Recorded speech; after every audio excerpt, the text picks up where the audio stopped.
with us. So, to that end, I'd like to tell you about Puerto Rico.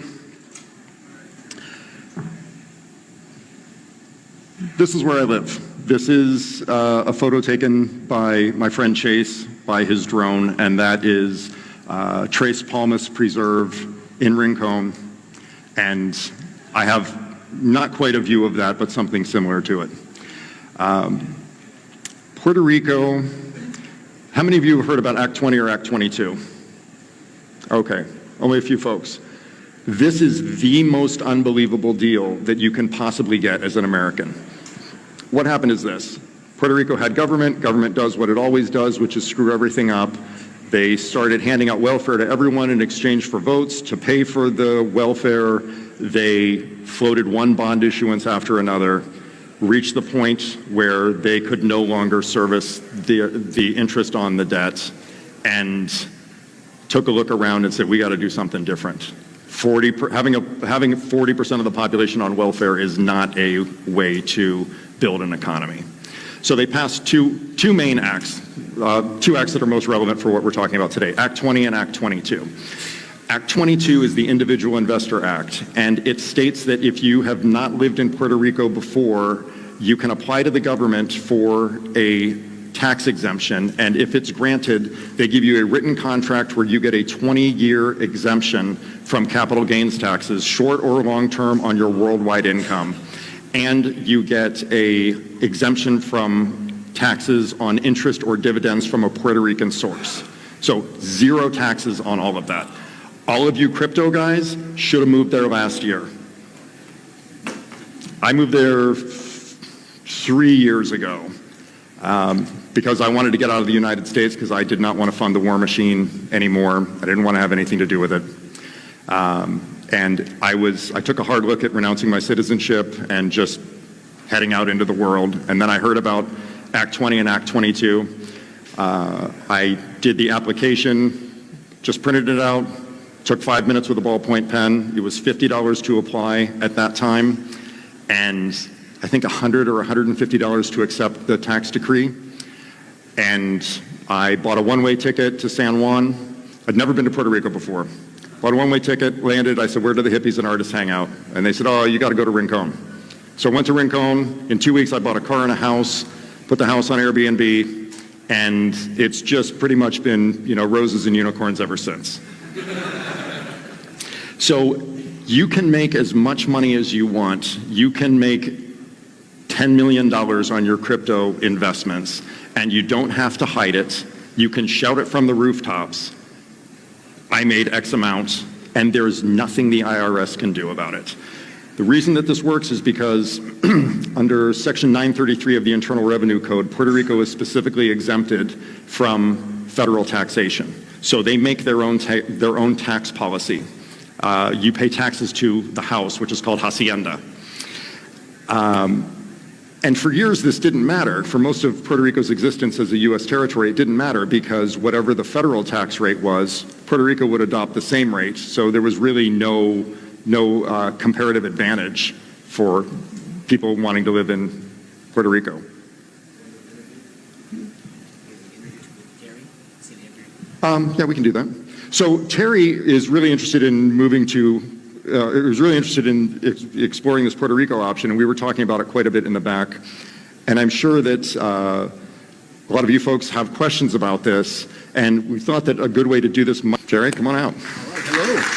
Can you do these message? Oh, whatever you like. There we go. All right. I'd like to cover something on Act 20. Sure, let's do it. Okay.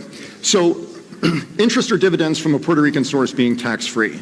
This is, you have to understand that these pieces of legislation are really broadly written, and there's very little detail to them. So if I loan money to someone in Puerto Rico at 30% and he pays me back, that's interest from a Puerto Rican source. So it is tax-free, okay? You can make loans to people, you can have this company loan that company money to purchase real estate and then charge them an exorbitant amount of interest for it to go back. There's all kinds of things you can do. Where it gets really interesting is if you have a established business in the United States, Let's say, for instance, you have a construction company in California. And sidebar, the book for you TDV subscribers, the book that Jeff just referenced in the last newsletter, I wrote that book. And it has a lot of these examples and information in it. The book is called Found Money, and it's about relocating to Puerto Rico and the advantages that you can have. Anyway, California construction company, $1 million profit. You're paying $450,000 in taxes. Puerto Rico gets nothing. If you form an Act 20 corporation in Puerto Rico, get your Act 22 tax exempt. So you can set up captive insurance, you can bill your construction company for design services, anything that you want.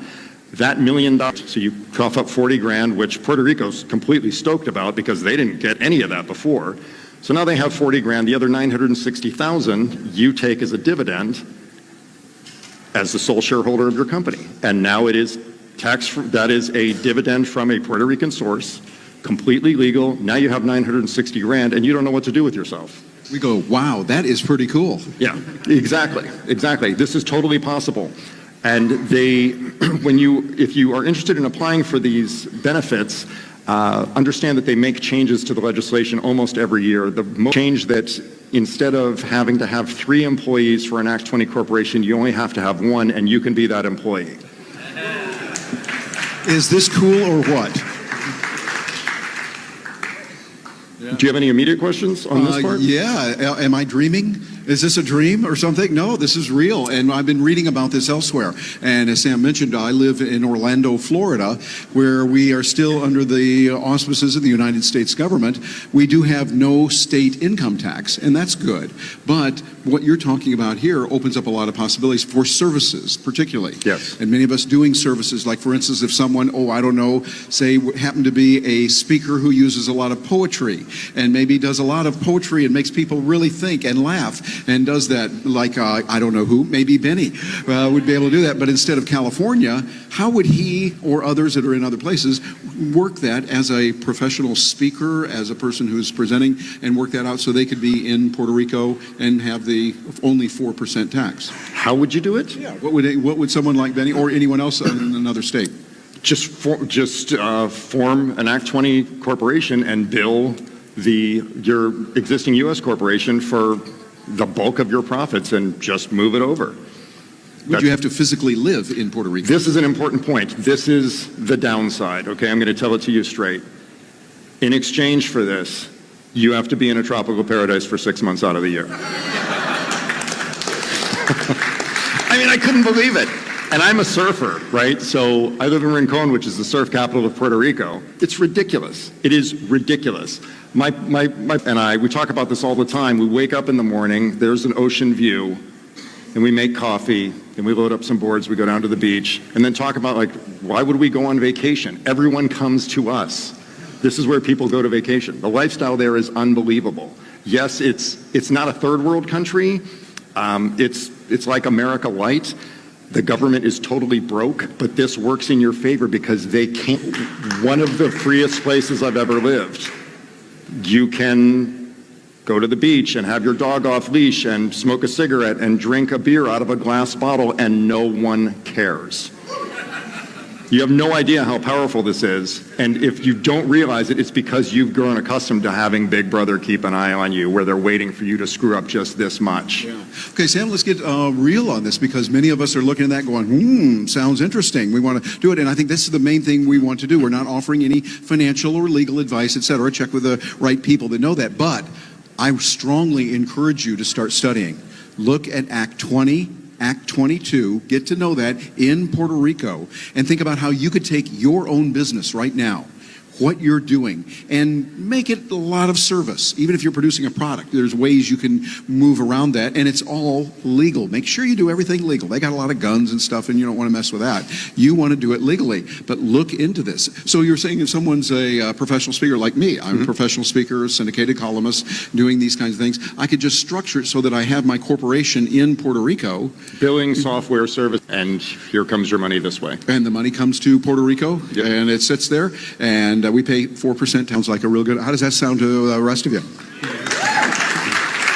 minutes here. Matter of fact, David will be back, and we're going to be right on time. I hear you got a rough MC at this place, too. So we want to make sure that we do it. What would be the first step someone would take that you would recommend for them?